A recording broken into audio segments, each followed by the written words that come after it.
Salam sehat sejahtera pemirsa setia Mata Ketiga. Hari ini, kita akan lanjutkan pembahasan tentang program pengurangan manusia episode terakhir. Pratinjau. Rangkaian teori konspirasi yang dipercaya berada di balik kejadian-kejadian besar di muka bumi memang tak pernah lepas dari sorotan yang menyisakan beragam dugaan dan asumsi di tengah-tengah masyarakat. Satu di antara hal-hal tersebut adalah keberadaan tugu batu misterius yang bernama Georgia Guardstone di Amerika Serikat.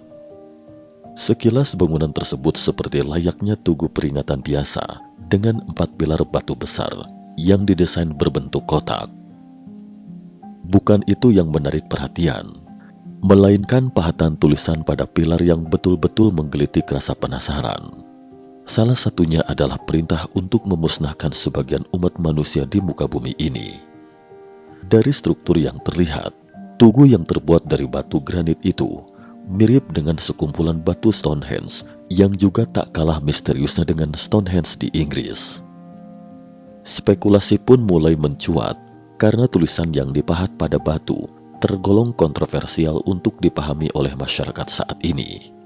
Salah satunya adalah tulisan yang berada di nomor 1, yang apabila diterjemahkan kurang lebih berarti mempertahankan total penduduk dunia di bawah jumlah 500 juta supaya memiliki keseimbangan abadi dengan alam.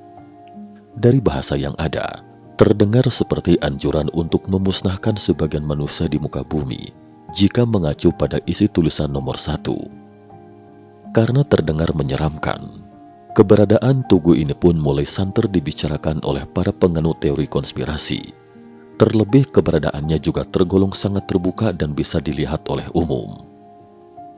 Sejak didirikan 42 tahun yang lalu, monumen yang terdiri dari 5 pilar dari granit raksasa itu telah menjadi sumber misteri. Beberapa orang berpikir bahwa itu adalah nubuat tentang kelahiran Yesus. Jadi, oleh umat Kristiani kemudian menyebut Virgil ini sebagai orang suci.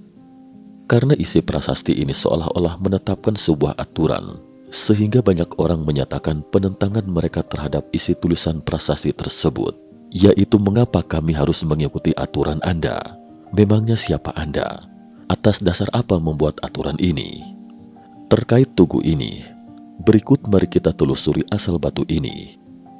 Ini juga merupakan misteri terbesar dari monumen batu tersebut, karena tidak diketahui siapa pembuatnya. Yang pasti sebelum monumen ini berdiri, seorang pria yang mengaku bernama Robert C. Christian mendatangi Alberton Granite Finishing Company pada tahun 1979 dan menyatakan keinginannya untuk membangun sebuah tugu untuk menyampaikan pesan penting kepada umat manusia. Tetapi ternyata Robert C. Christian ini adalah nama samaran. Kemudian dalam penyelidikan selanjutnya, hanya ada 2 orang yang pernah melihat Christian RC ini dengan mata kepala sendiri. Salah satunya adalah pemilik pabrik pengolahan batu bernama John H. Fenley yang pertama kali melihat Christian pada Juni 1979. Fenley kemudian mengenalkannya dengan White C. Martin sebagai perantara untuk mega proyek ini. Setelah berbicara tentang pendanaan, White Martin pada akhirnya mampu memverifikasi bahwa sosok Robert Christian ini benar-benar memiliki dana untuk membangun monumen tersebut.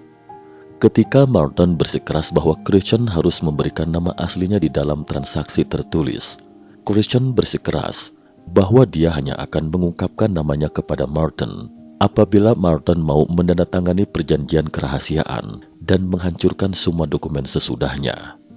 Selanjutnya, Christian diketahui mengumpulkan uang dari sejumlah bank di seluruh negeri.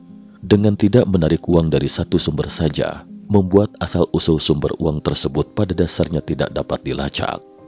Tentu saja selama deal proyek ini, Martin dan Fenley merasa skeptis. Namun karena Robert Christian menepati kontraknya dan benar-benar mengirimkan setoran sebesar $10.000 AS untuk proyek, mereka tidak protes lagi lebih lanjut. Tidak lama kemudian, Fenley menemukan batu-batu yang dimaksud dan membantu Christian mengamankan lokasi untuk monumennya.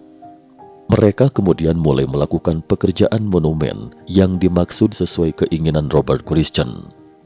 Setelah semuanya berjalan, Christian mampir ke kantor Fenley untuk yang terakhir kalinya dan mengucapkan selamat tinggal. Dia berkata, "Kau tidak akan pernah melihatku lagi." Sejak itu, Christian hanya sesekali memberi kabar dengan menulis surat kepada Martin untuk meminta agar kepemilikan tanah dipindahkan ke county. Surat-surat itu datang dari alamat yang berbeda-beda dan tidak pernah datang dari tempat yang sama dua kali. Sejauh ini, tidak ada yang tahu siapa kelompok misterius ini atau mengapa mereka merasa terdorong untuk mendirikan Gladstone, Georgia dan pesan untuk umat manusia. Identitas pria yang menyebut dirinya R.C. Christian tidak pernah terungkap atau tak diungkapkan. Diperkirakan menjadi nama samaran dari Christian Rosencrantz, yang nama bahasa Inggris adalah Christian Rosecrans. Ia adalah pendiri Ordo Rosicrucian. Apa itu Ordo Rosicrucian? Menurut Wikipedia, Ordo Rosicrucian (AMORC) dikenal secara internasional disebabkan tradisinya dan sebutan aslinya, Ancient Mystical Order Rosicrucis, Ordo Kebatinan Purba Salib Mawar, yang disingkat AMORC. Tidak ada konotasi religius yang berhubungan dengan lambang salib mawar ini. Salib yang secara simbolis melambangkan badan manusia dan bunga mawar melambangkan kesadaran individual yang membentang. Bersama-sama, mawar dan salib melambangkan pengalaman dan tantangan hidup yang bijaksana, menurut Rosicrucian. Dengan lambang dan nama tersebut, AMORC menghadirkan kelompok persaudaraan purba Rosicrucian, mengabadikan tradisi sejati pergerakan Rosicrucian dari masa purba ke zaman ini. White mengklaim dalam wawancara bahwa ini masih berhubungan dengan R.C. Christian sampai sesaat sebelum insiden 11 September atau serangan teroris 11 September. Dia tidak pernah mendengar lagi kabar Christian setelah 9 September.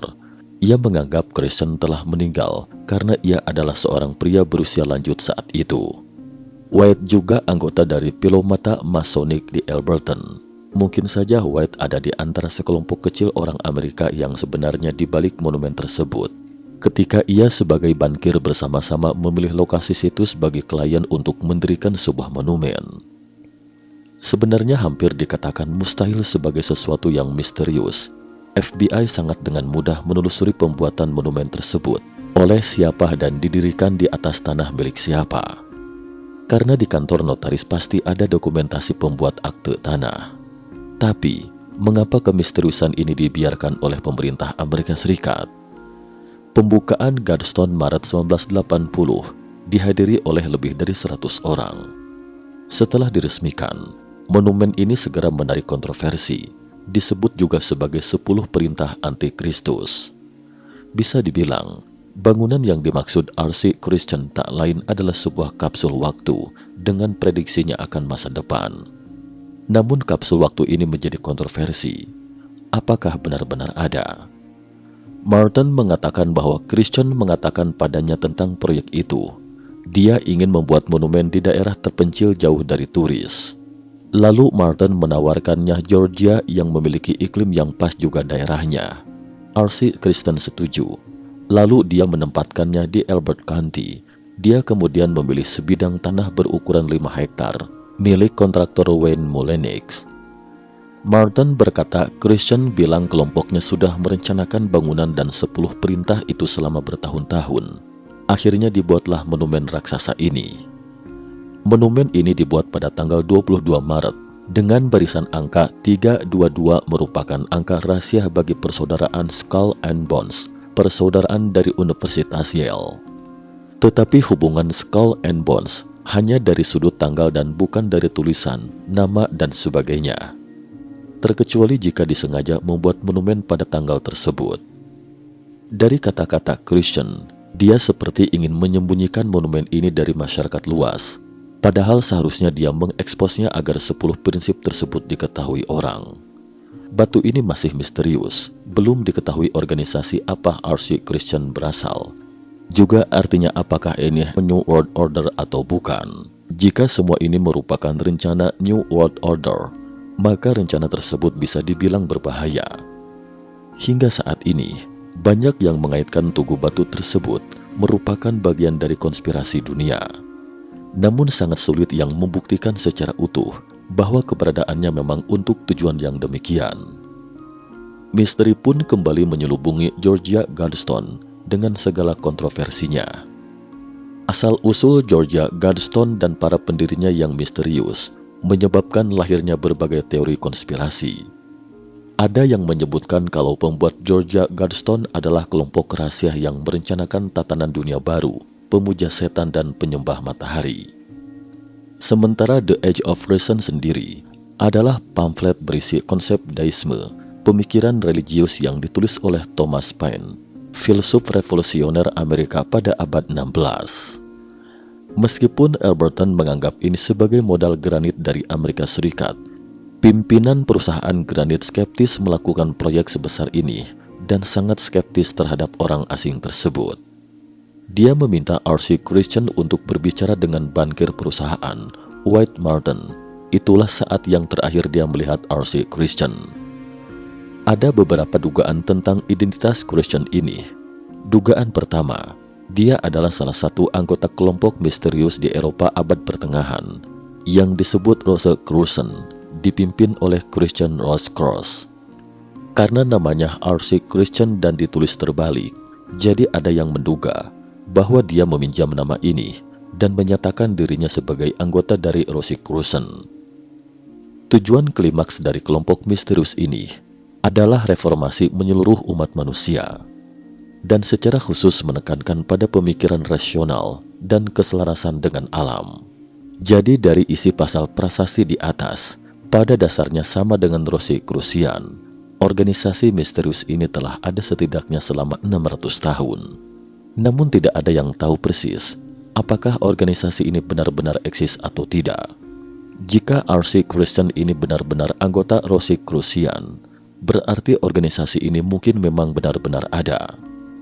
Lalu ada dugaan tentang identitasnya, bahwa dia adalah seorang bangsawan Prancis pada abad ke-18, bernama Pangeran Saint-Germain. Sosok orang ini sangat misterius. Manusia serba bisa. Ia adalah seorang pemain biola, pianis, pelukis, ilmuwan, penemu, petualang, alkemis, pada dasarnya serba bisa.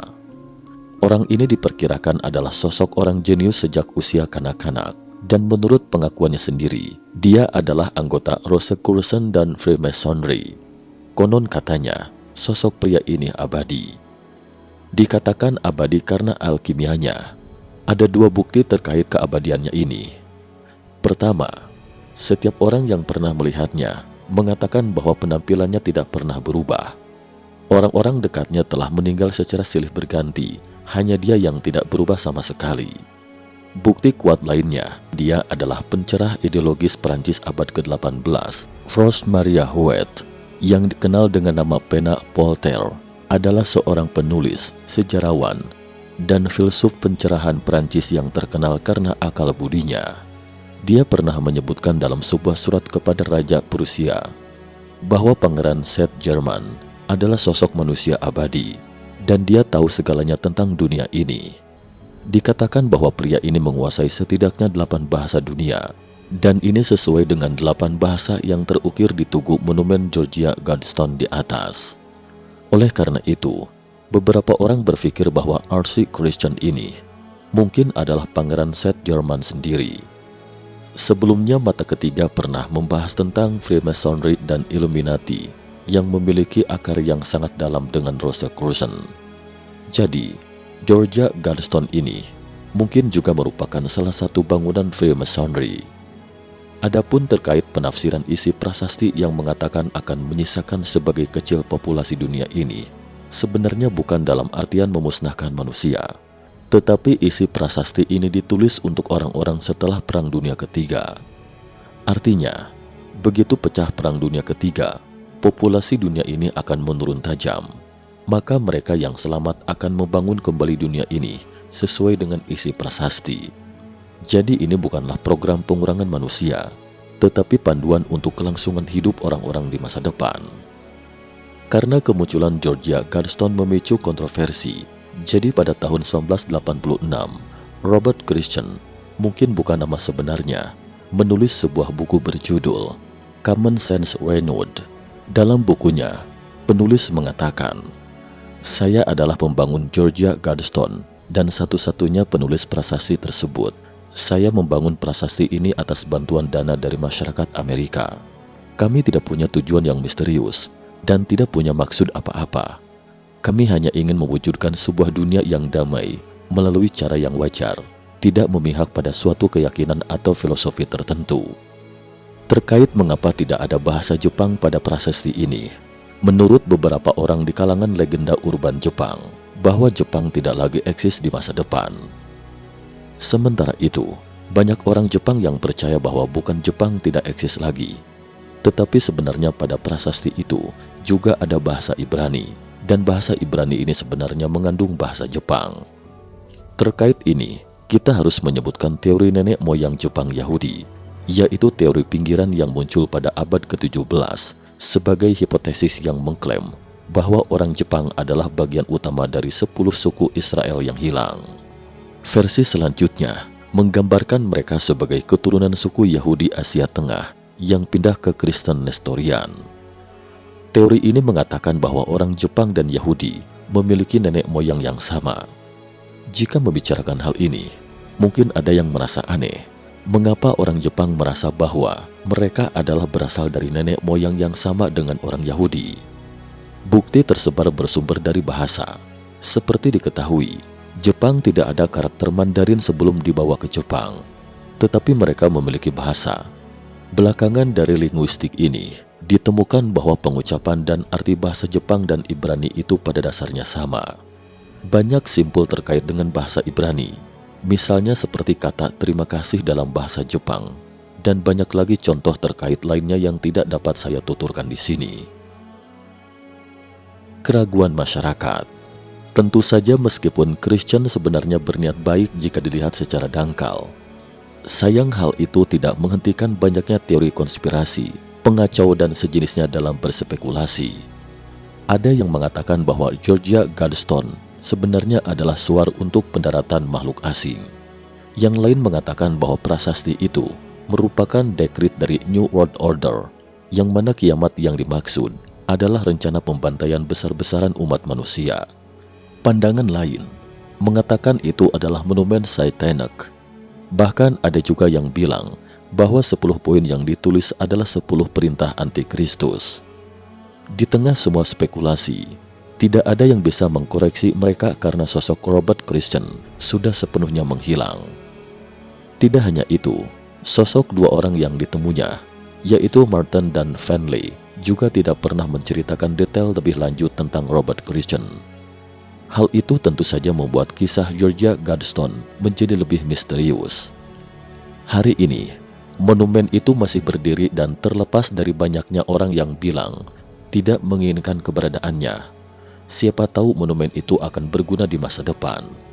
Selebihnya masih menjadi misteri. Pertanyaannya, kenapa tidak ada penjelasan resmi pemerintah AS? Atau ada baiknya monumen tersebut dihancurkan sebagaimana permintaan beberapa orang di AS? Jelas tidak mungkin rasanya. Bila dilihat dari sejarah Ordo Rosicrucian di mana ada nama-nama orang besar di AS, termasuk presiden yang menjadi anggotanya. Lantas, kemana arah maksud dan tujuan Georgia Guardstone? Cukup sekian dulu topik kita hari ini. Terima kasih atas perhatiannya.